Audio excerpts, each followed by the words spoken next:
What's up, everybody? My name is Mike Whitmire. I'm the co-founder and CEO of FloQast, proudly an inactive CPA. Welcome to Blood, Sweat, and Balance Sheets, the podcast where our goal is to give accountants and finance professionals career advice. And we do that by chatting with a variety of executives, founders, entrepreneurs, really whoever I want to talk to, I think could be valuable for the audience. It's my podcast, so there we go. I'm really excited to have my co-founder, Chris Sluty, on.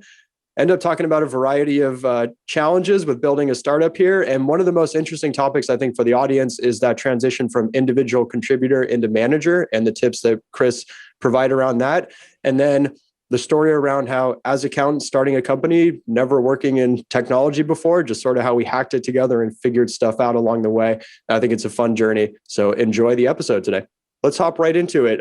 Chris, welcome. Why don't you introduce yourself and go through a little bit of a background? Hey, Mike. Happy to be here on the podcast. Nice to be in a session here where we're recorded. I think the other sessions that we talk in all day long probably shouldn't be recorded and put out to the public, but here we are. the behind the scenes magic. Yeah, exactly. Maybe that would be interesting. But anyways, my name is Chris Sluty, co-founder with Mike here at FloQast. And yeah, we kind of go back to our days at Syracuse University, going through our accounting classes together, and started in the trenches of public accounting, which I'm sure we could get into as well. And from there, I hopped on board with Mike's vision for FloQast, and now I'm overseeing the product and customer success teams here at FQ, and excited about where we're going in the future.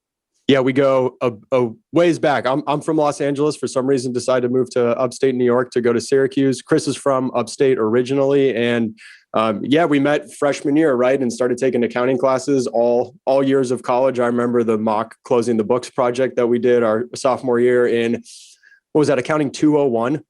Yep. I was trying to reminisce. What was the ridiculous line that the professor had? It was like something acknowledging that was the make it or break class for accounting students. Essentially, like 30% of you aren't going to make it through this class or something like that. You're not going to do accounting anymore. Right. And then the first test just like pummels people. Like people walk out with like a 12 out of 100. Yeah, like a 30 was a good score. Yeah, he tries to scare you away from it. And then we had our audit professor saying that, most of you aren't going to make it through one busy season. Just keeping it real. That's a quote I'll never forget. I was reminiscing about this with my buddy, weird enough, over the weekend. It was Randy Elder, and he goes, half of you are going to quit after 1 year. We're like, all right, dude, thank you. And he goes, you know why? We're like, no, it's because you're weak. That was it. That was the end of it. And we were just all looking at ourselves, and it's like, you're probably right, but hey, whatever. Here we go off into the real world. So real world was you stayed in Jersey. And you were the smart one. You worked at sort of a mid-market audit firm where you made more money, you got paid overtime, got to work on interesting projects. So what was that like in Jersey, and then the move to LA that you made? Yeah, it was interesting. Getting into public accounting, I remember even interviewing for my public accounting job, and the first question I got was, why public accounting? And I didn't really have a good answer for that, honestly. It's just like, that was what you did. Right? That's what your career path was. You get into public, you do your couple of years so you can get your CPA and kind of move on.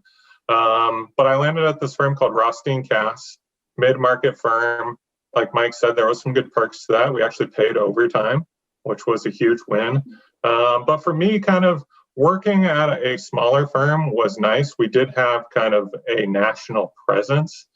And being in kind of the home office, it was one of the bigger offices, but it was a great start to the career. I audited a lot of investment companies, so hedge funds, private equity funds. So, I didn't really know what I was getting into. That was kind of their specialty, even when I picked this firm.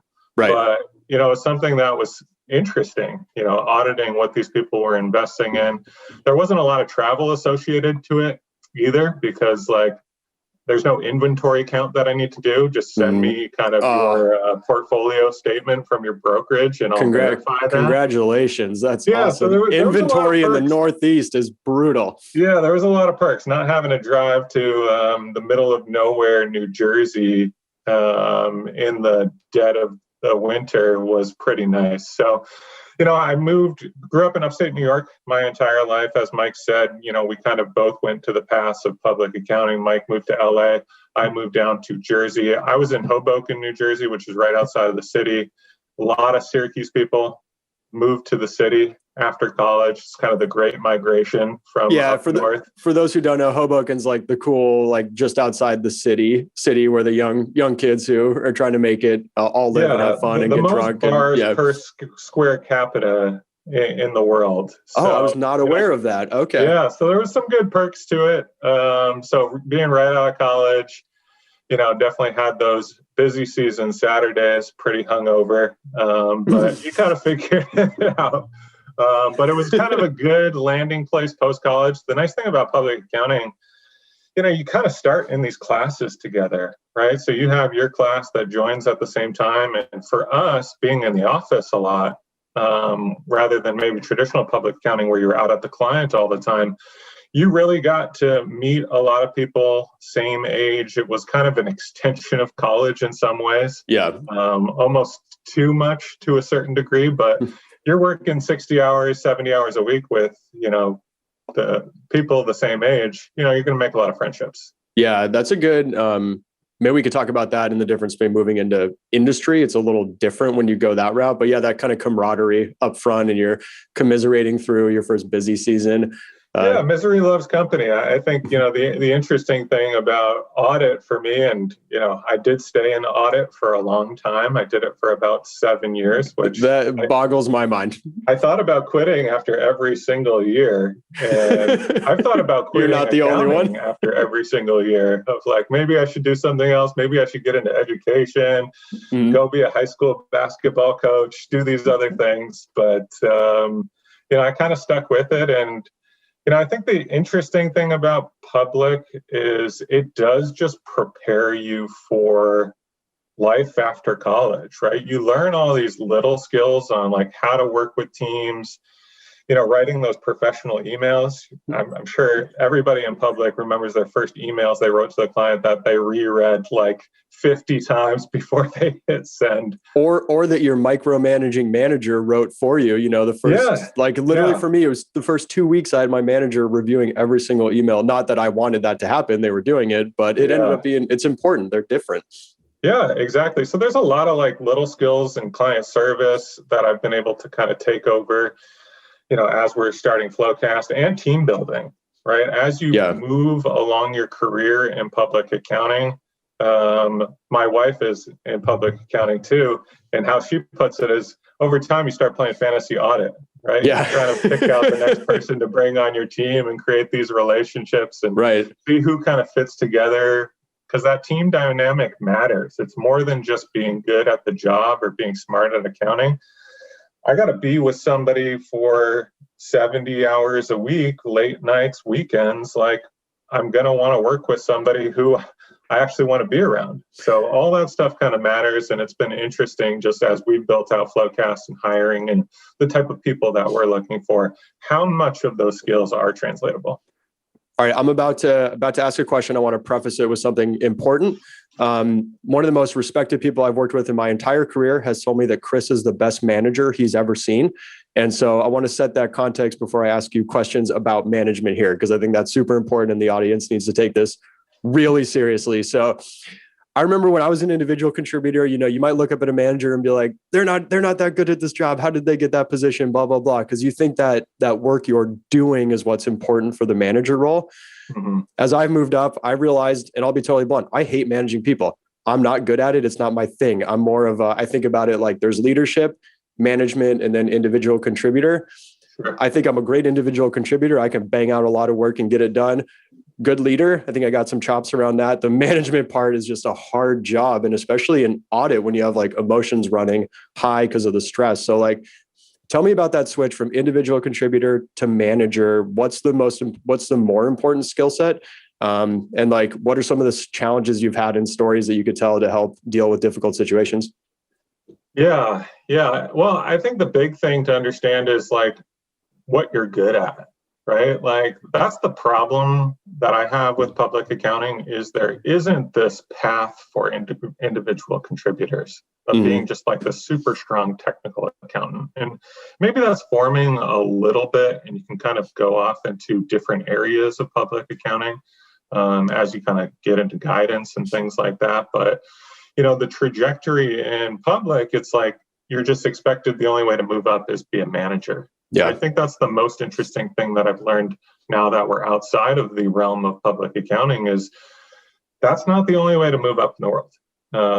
You can be a really, really strong individual contributor and play to your skill sets. So for me, I was always a leader, manager. Maybe it goes back to like coaching. My dad being a coach too, and coming from a family of teachers. I think is important. Yeah. So when I got into public accounting, that's the stuff that I always liked the most. Like, I wasn't a great accountant, but I could learn things and explain them in an easy way. And I think that's probably my biggest skill set even today. Like, I think you think about like the power of something like YouTube, where you can learn anything today. But if you can take that information and break that down in a simple way for somebody so they understand it, I think there's a lot of power in that. So I was lucky in public accounting that going into my second year on my main job, my senior quit right before busy season. Most people wouldn't call that lucky, but all right, continue. Yeah. But for me, they put an intern on the job. I got to move up into more of this management role. And that's where I really took to like, I got a brand new intern, hasn't gone really through training in the formal way that you would go through training with an audit class, and got the opportunity to just work with that individual and help them learn how to be an audit. We hired them the next year, and but that was just a good kind of thrown into the fire. And I think that's why I stayed with public accounting so long, because as the job went on and I moved up in levels, it actually got easier for me because I enjoyed the management and team building side more than kind of the individual, work in an Excel spreadsheet and bang out this work kind of thing. Right. So you nailed the intern is a really good example. I think the way a lot of people would respond to that situation, I know this is how I would have responded, would have been like, I don't have time to teach this person. It's faster if I do it. I'm just gonna do it and make it happen. And that stresses me out. But for me personally, that is the easiest way to make sure it gets done. Might be a personality difference. Yeah. I think it gets back to personality. And maybe that's why we work so well together is I'm a little bit more measured with my approach, and I'll take the time to sit with somebody and explain like, no, this is why we're doing this. This is the direction we're going. Whereas Mike, he's already 10 steps ahead, right? His mind's in this other place. He's thinking next level, 4D chess. I can help people kind of get along the way without having, that vision themselves. So maybe that gets back to breaking down something complex and explaining it to people in a simple way. But, spending the time with people, listening to them, understanding what their problems are, and just figuring out a way to help. Right. I think about back in public accounting, and I certainly had the individuals. I'll shout out Lilith on our team here. Yep. I brought her over to FloQast in the early days, but she was my staff accountant when we were in public. And, she'll be the first to admit she cried on several occasions going through that first year. That's a healthy work environment. Yeah. Sometimes people just the job's hard. Yeah. Sometimes people just need to vent. They need somebody to listen.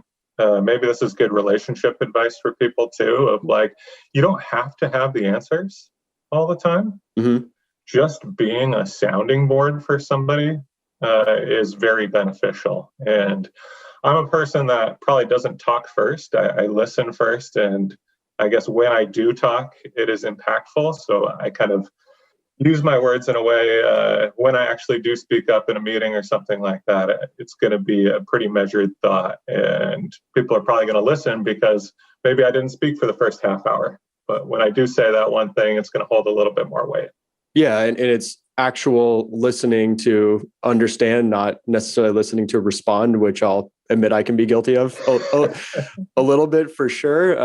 But I will tell everyone that plays out in our executive staff meetings and co-founder meetings for sure. That is Chris's absorb the information before just throwing an opinion out there and being more measured, which is the exact word I use to describe kind of the co-founder group when I'm out raising money. The investors are always like, what's the management team like? What are the co-founders like? What's the dynamic? And, we got myself and our CTO, Cullen. Both of us are sort of fiery type A nut job personalities that are very opinionated and have, want to push hard and do well. And then Chris is this perfect calming, measured influence in the middle of us. And it just creates this perfect dynamic. So I think to a lot of our co-founder meetings, and it's Colin and I going back and forth on stuff, you kind of absorbing it and then helping get to that final answer. And it's created this like super healthy triumvirate type dynamic, I would say. For those who don't know, history, I love a good triumvirate ruling class. I think that's a really great way to think about things. But anyway. Yeah, those personality types, I think we kind of segue into, working together post-public accounting. But yeah, I think both personalities are super important. Like we wouldn't be where we're at as a company without you really driving the business forward, having a big vision. So a healthy mix is a good thing. And healthy debate is a good thing. But if you can kind of have healthy debate and get aligned and leave a meeting or a call in alignment, great things are going to happen. So let's transition into that. I think you've had some lines around, since college, you knew I was going to start a company and you were ready to hop on board. So when when I presented the idea, where were you from a life perspective? Where were you thinking, and what got you excited and made you want to hop on? Yeah, and I think that's kind of part of the story is like, timing has been super important for us at FloQast. Like the timing has just been incredible with certain things along the journey. And, when you decided to leave Cornerstone and start working on other things, FloQast included, we were actually living together. Mike was nice enough to host me in his guest bedroom as I took the journey from New Jersey out to Los Angeles. I was still in public accounting, working on a client out here. I was supposed to stay in LA for 4 months, and how many years later, Mike, are we? 10 years later, 11 years later? I'm still... Well, Alice and I just had our 10-year wedding anniversary, which is when you were living with us, was when we got married. So there you go, 10 years ago. I think so I 1 month ago. Like January 1st, Mike gets married 2 weeks later. And I'm hanging out in the apartment, and me, and Sluty. Yeah, exactly. Thankfully, Mike's wife Allison is a saint, and we go back a long time with Allison as well to freshman year of college. That's the most important caveat to that is you knew her, you were really good friends. It's not like there was some random dude dropping in and living with us for a little while. We were all... I might have overstayed my welcome. I ended up staying there for probably 8 months. But I like to think I contributed a little bit, Oh, for sure. Mike and Allison are the only two, like, just eating is not a thing they think about, right? So they even dub it internally as like Hunger Games. Like that's a thing, you guys. 10 p.m. and they're like, oh, we should eat dinner. Whereas like Mike knows me. If I don't eat, I just like stop functioning. It's not hangry. It's just like my body shuts down. So I think I actually bought groceries and cooked some meals so these guys weren't just eating cereal on the couch at 10 p.m. every night. That's a really good point. And that's funny you should say that. My trigger for knowing it's lunchtime is actually you. You're I'm like, Slutty's not talking right now. It must be lunchtime. Yeah, Mike knows when to call a meeting or call a break when I'm fading in a meeting. Yeah, the things you learn being friends before starting a company. So, all right, what did you think about that idea? Because there's this sort of, in my opinion, a misunderstanding that you shouldn't start a company if you're friends. That's not a good idea. It could affect your relationship. And I've heard you make some comments on this in the past that I thought were really interesting. So let's hear your thoughts on starting a business with a buddy. Yeah. I guess my main line is don't be friends with idiots, and you shouldn't if you're not friends with idiots, then it's fine to start a company with that person. Let's pause and focus on the importance of that. Do not associate yourself with idiots, for sure. And I don't know how many people are aware of this, but you sort of become the average of the 5 people you spend the most time with. And so think about that, like rank and who are the top 5 in your life, and think about if those are the people you want to be like, and maybe make some cuts or additions based on that analysis. I know it's cold-blooded, but it's so important to your own life. Yeah, definitely. And when I think about you, Mike, like I made the comments, like I always knew Mike was going to start his own business, and it goes back to college. We don't need to get into all the business ventures in college for sure, but the little rackets, looking at, even your parents, it's what you know, right? Mm-hmm. Like both of your parents have their own businesses, entrepreneurs in their own right. So that was just normalized in your life. And, for me, coming from parents who were educators, I think that's really kind of carried through in my personality and how I think about working with people. So it is kind of what you know and have exposure to. And, I think that gets into this bigger conversation of why diversity matters and items like that, because it's just what you get exposed to in your life, that becomes the new normal for you. So for Mike to start a business, that's just normal. That is just what you know. Yeah, it was a matter of when. That was a when, not if for me. Yeah. So, when Mike presented the idea of FloQast, it really just made a lot of sense to me, first off. I was working in public accounting. It was very similar to public accounting software that's homegrown in these big 4 companies, or at my company, we used a product called CCH, and it had a lot of the same elements. And then you start thinking, I think initially you were even thinking about it as an audit software. That was a quick part I was considering. Yeah, is actually should there be something that could be mass used by mid-market firms, because all the big 4 have their own internally built ones.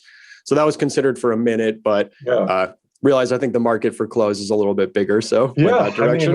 A super smart decision to think even broader than that. And then, I started thinking about the clients that I had and how I get their documentation. Even though I wasn't doing that work, there wasn't that level of visibility or organization in their process that was coming increasingly necessary as audits got more complex when you're thinking about controls. So the timing was just really good on it. But when Mike presented the idea, it just made a ton of sense to me. And one of the, when we were preparing for this, one thing our podcast producer wanted us to talk about was title allocation and how that happened. I'll just tell the story of how it went down. So it was, Colin and I up front, and he's the tech guy, and I'm the business development hard charging guy. And so it just kind of made sense for him to be CTO and me to be CEO. And then when you hopped on board, it was like, what's the next title you give out? And it's just COO, right? That's just kind of the direction you give. And over time, your title has now shifted to be Chief Product Officer, and you really oversee everything customer related. It's our software and it's our service. So it's everything that relates to that. Like, first of all, I guess, do you think we made the right decision with title allocation? I think that's a pretty easy answer. And then, like, words matter. So what do you think the importance of us making the decision to shift from COO to CPO is? And was that an important move for the company? Yeah, I guess just first off, like with the founding team, we just kind of, and even today, we know our lanes. Like, I couldn't imagine starting a company solo. Like, could you imagine just doing this by yourself? No, it would be terrible. We talk all the time about big decisions. No, I've thought about that. It's very difficult. It's a whole different ballgame not having a co-founder.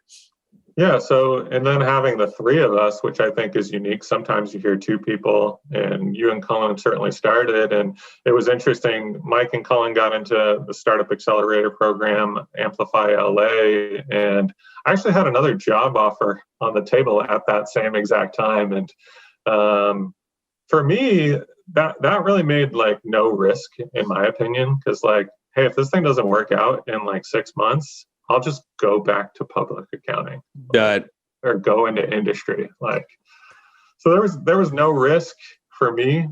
And I think it was funny because like Mike got into this program and I'm living like down the street, And Mike's like, I'll let you know in a couple of months when we need you.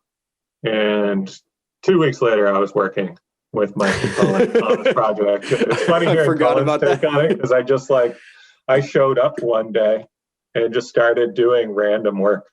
Yeah, that was, I didn't talk to Colin too much about it, which in retrospect was not the right way to communicate, but I also knew it was the right decision, so I didn't want to hear about it. So welcome aboard. And I think if you did talk to Colin about it, well, he's willing to work and not get paid. So yeah, right. And that point around, so a lot of accountants can be risk averse and concerned about taking that leap, but reality is it's actually not that risky, because to your point, it's easy. We can probably get another job in accounting. It's a high demand field. And if you're good and have confidence, you will be able to get another job. And back to my earlier point, timing matters. Like, we did this 7-8 years into our career. So for me, I was just at a point where, I've worked my way up in public accounting. I was kind of staring at, a manager role, going into, my second year as a manager, and not really seeing much difference in what my role was going to be.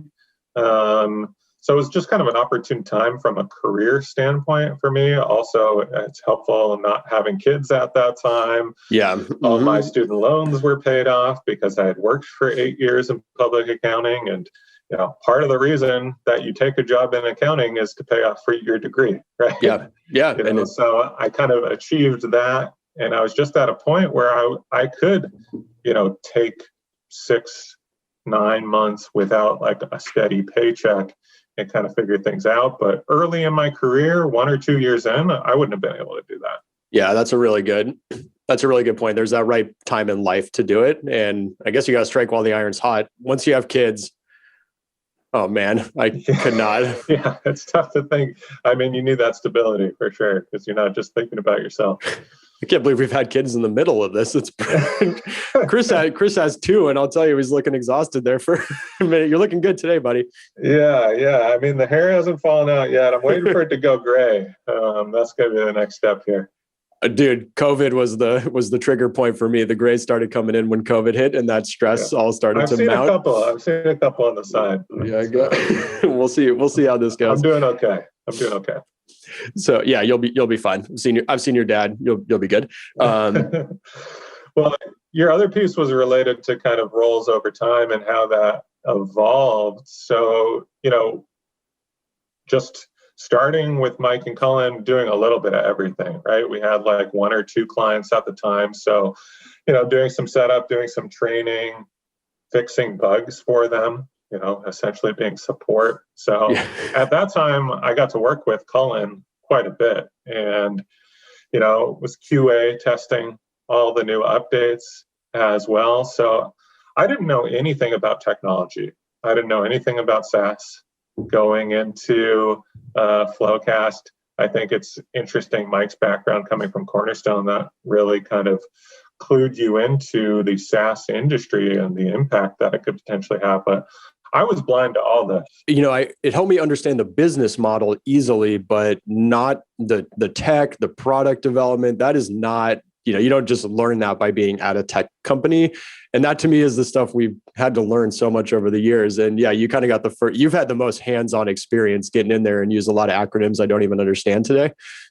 Yeah, I think over time you figure out how to speak the language.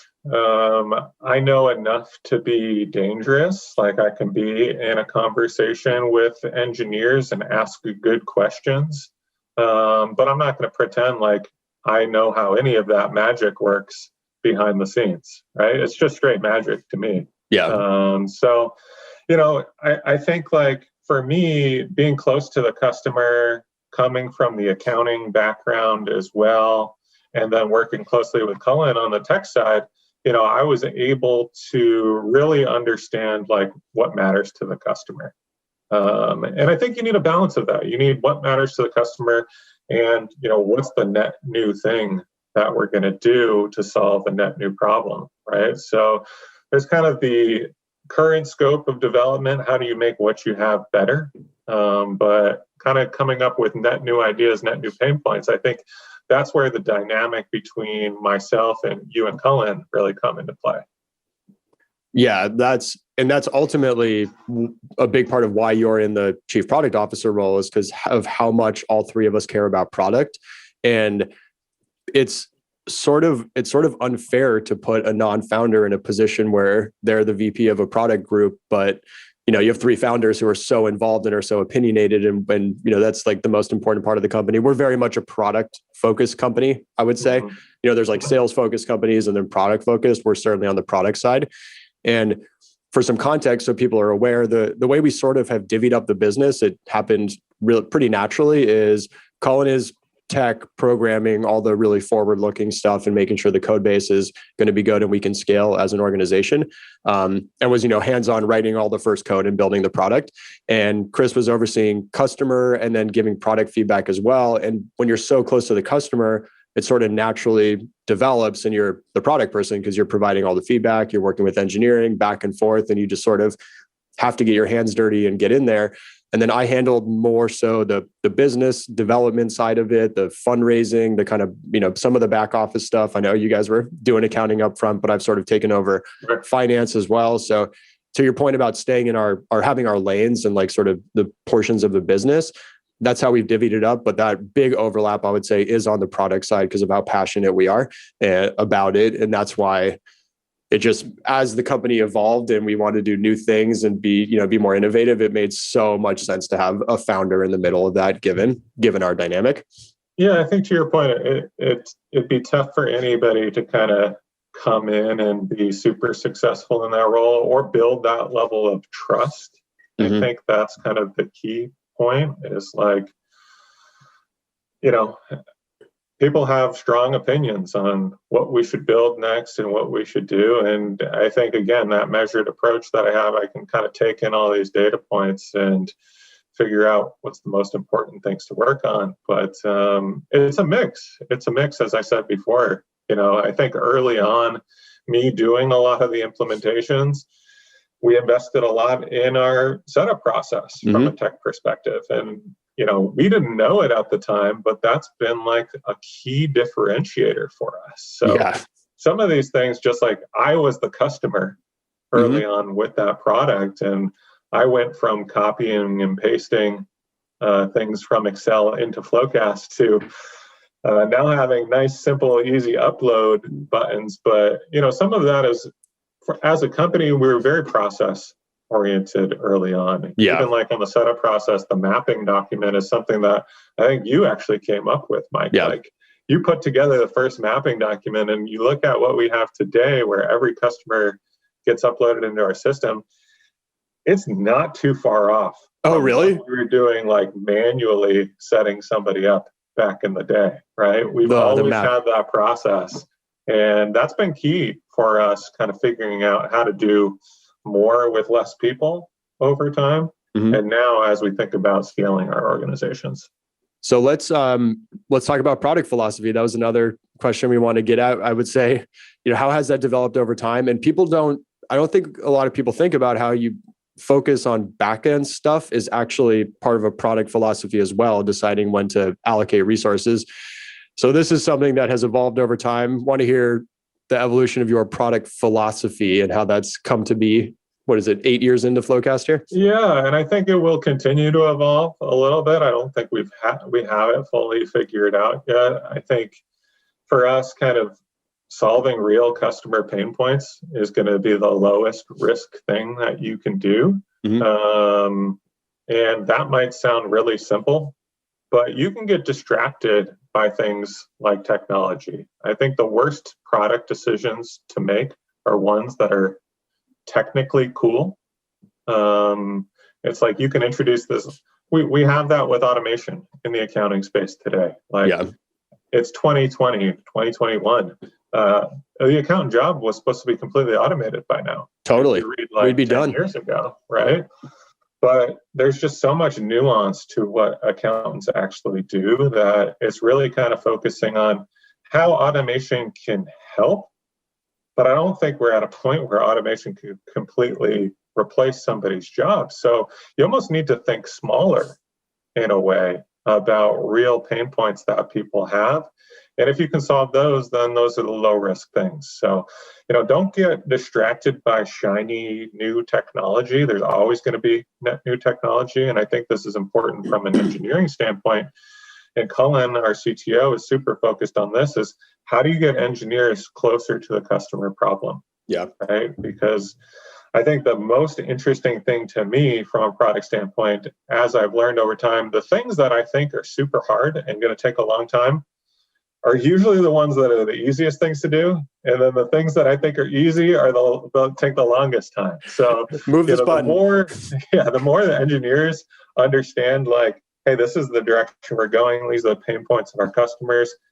Hey, how do you think we can help solve this problem? It's just not just product throwing over, hey, here's everything outlined for you, go build this.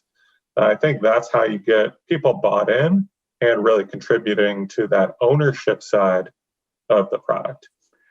And something I want to highlight that we've been able to do is actually hire some accountants into engineering roles and then put them close to the customer, which when you are a customer also and you're writing the code and you're able to work with other engineers who might not come out of that background, that's a pretty powerful combination with industry knowledge and then engineering skills combined with it. Yeah, it's amazing. I mean, exponential what you can provide to a company like ours. So it's pretty cool. But I think back to an earlier question you had about management, one of the best lessons that I've learned is the importance of giving people ownership of things. I think I could have strategy and want to implement something, but when I was on the customer success side of the house, I kind of really take hey, here's 3 quarterly initiatives and figure out who on the team was interested in tackling those initiatives and giving them the autonomy to make decisions on how we get that done. Mm-hmm. And not just me dictating, this is how we're going to do things. Then you get buy-in, you get people who are really involved in the process, they have ownership in that process, and then boom, you can bring something to the team for the greater good of the team, right? A lot of times in individual contributor roles, you're kind of siloed off into your book of business. But if you can also work on something that's helpful for the broader team, then everybody feels good about that. You're helping the greater good. So that's one kind of management philosophy I have is really figure out what people are passionate about and give them some additional ownership that's not in their job description. And I've seen that work out for you on your team. It's resulted in a lot of people stepping up and really showing off their skills and their ambition, and has resulted in promotions, quite frankly. So for those on the line, that's a good way to, raise your hand, get recognized by executives, and that can be have a big impact on your career. Yeah, definitely. So product philosophy, back to that kind of lame term. One of the things I've noticed as we've developed as a company is we sort of did things a certain way and we just did it because it made sense. And then as you get bigger, you realize there are a lot of businessy terms around all this stuff, and they're MBA terms. And you've heard me joke at board meetings, I don't know, we just did this, but then I Googled it. It turns out there's some MBA course about it. So here are the acronyms that go that go into this, right? Yeah. So as we've just sort of figured stuff out, what are some things that we did naturally that you realized are, maybe a development methodology, or just sort of there's a businessy term behind that? Yeah, and the developer world has done a great job of branding these different acronyms. It's really amazing. Sprints, points. Yeah. Well, I think the customer focus is one, really working with the customers on problems. Having customer advisory boards is something that product teams strive for, but we just naturally work with the customers so much and get their feedback and opinion and bring them into the process earlier, that I think that goes a long way. You know what? No, sorry to cut you off. Now that you mentioned that, I realize I think that might be something, part of that might be the tone we set during the sales cycle. When we were selling early, we weren't overselling saying, yeah, we could do all these things. It was really more of we're early. Do you want to take a risk on us? You have the right to provide feedback, and we'll build it for you since you're so early to the business. Mm-hmm. So we probably drove that up front in the sales cycle. And then our clients were certainly happy to complain about what we didn't do once they implemented it and started to have ideas. I remember at first there wasn't a formal board. It was just like, and we didn't even track what the requests were. It was just like you heard it so much that you knew that was the next thing to build, right? You didn't need a product roadmap early on. We had grand visions of all the things that we wanted to do. It's funny even looking at some of those early contracts saying the stuff we were going to deliver. Yeah, let's not talk about that. Turns out it takes longer to build products than you think up front. But I think that's just super important on how we build things, is just like listening to the customer, listening to their ideas. And I think if I think about kind of like a term that gets thrown around a lot in modern day product, it's something called the jobs to be done framework. And all that means is go and interview somebody and actually write down all the things they do in their job, down to like the clicks that they're making. Right? So like a walkthrough, but a more intense walkthrough? Yeah, a more intense walkthrough, exactly. And then from there, look at that laundry list of all the things they do and point out like certain things that you can automate.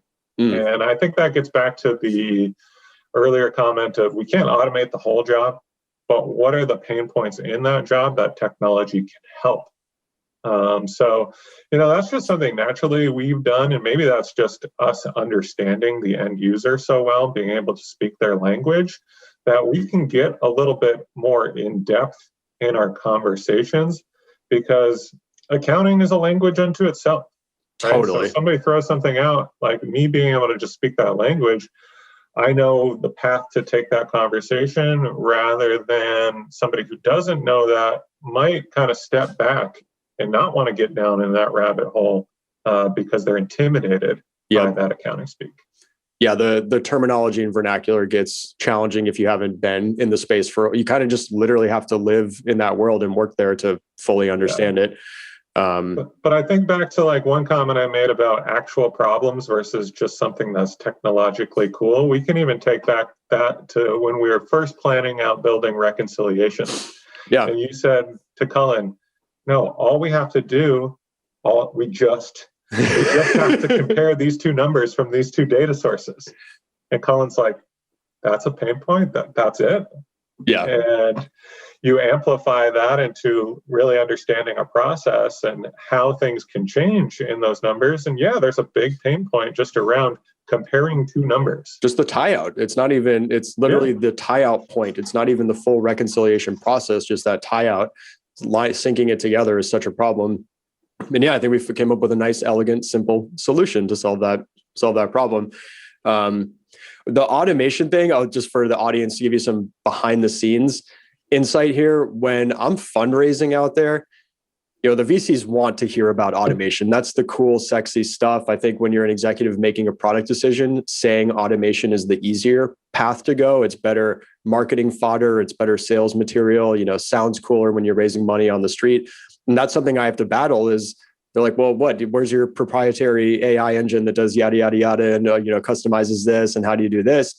And I'm sort of like, well, our moat is really that we understand the market so well in our audience, and we've built something that solves actual pain points, which might seem like low level to an investor who hasn't worked in the space, but I call accounting death by 1,000 paper cuts. There's so many pain points within accounting that it's like you can solve 20 small ones and have a huge impact on your business. And then if we build it in a way that's easy to use and quick to deploy, we don't disrupt the business, and we're really additive to their process instead of being a burden where, which automation can be sometimes, which is counterintuitive, but I feel like it can actually be a burden occasionally.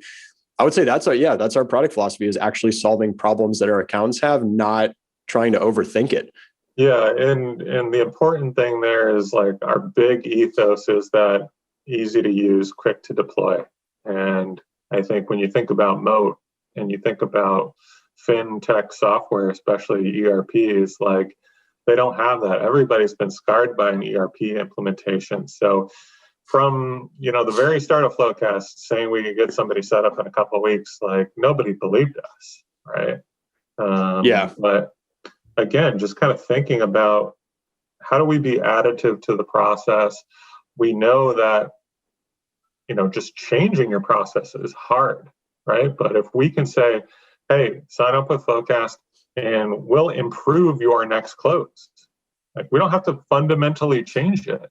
Yeah. But I think what we do really well is just enhance what you're already doing, provide that visibility, provide that organization, and then over time, provide even more strategic benefit to you and the organization. Yeah, like out the gate, it's teamwork, accountability, visibility. You know what you're doing, and all of a sudden you're just more efficient and have a better culture, and you're all working towards one goal, and you know what's going on to get those financial statements issued. It's the people aspect of it. I think when you think about automation, it's how do you take the people out of it? But like, accounting teams are teams of human beings, and their strengths and weaknesses. And some people have too much on their plate. Some people don't have enough on their plate. It's hard to get insight, right? Yeah. And you think about these ERPs, why haven't they gone down the path of close management? Is because they're so bought in on accounting. All that matters is the numbers and the data, and can't pick themselves up and understand the process. I remember even early on, we talked to some of our now partners at like Intact and NetSuite, and like, work doesn't get done outside of the ERP. They were shocked by that. Like, the close is all in Intact. What are you talking about? And dude, I'll tell you, I had a conversation with a former executive from one of those companies yesterday. And he told me, yeah, when I met you 5 years ago, I was like, what are these people doing? They're not going to, like, we've automated the close, or we're about to automate the close. And I'm just shocked. We've automated the close now, and you guys are still around and you're doing really well. And I'm just there like, no, you haven't. You still don't understand the close process. It's not 5 check boxes. It's a team of a lot of people doing a lot of work. It's this like really coordinated dance to get information into the ERP, to extract it from the ERP, provide it to the right stakeholders, get it where it's just like not an appreciated process. And it kills me. And hearing that yesterday, I'm like, bro, we have 1,100 customers now. Like, a very good percentage of them are on your former ERP. Your company uses us to close the books. Like, what am I missing? I'm pretty happy that they're naive to the problem. So it's all the better for us. That's a good point. So now, fast forward a few years after me being told that we were completely unnecessary, great partnership, one of our best partners out there. And it's been amazing working with both Intact and NetSuite. So yeah, funny to see that all come full circle. Let's see. Anything else you want to talk about, Chris? I don't know. That's what James and Josh want us to cover off on. I feel pretty good about it. Yeah, I think we hit the high notes. We talked about my fantasy baseball championship. Can we talk about mine the year before? Oh, you can't see the trophy, but here we are. Oh, yeah. No, you can see it. That's a great trophy. Congratulations to Chris. There was some, we have a pretty intense fantasy league. I think our investors are very lucky that you and I have won it the most times. We just bring that strategy to the table and that higher level of thinking.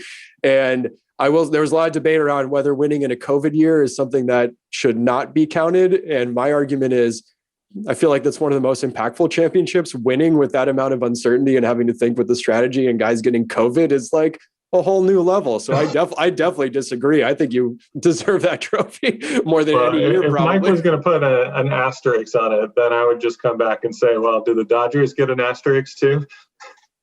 So, okay, that's a fair point. I had not thought about that. I was never going to give you an asterisk, but damn, that would have been a good comeback. I had it ready. I would have been.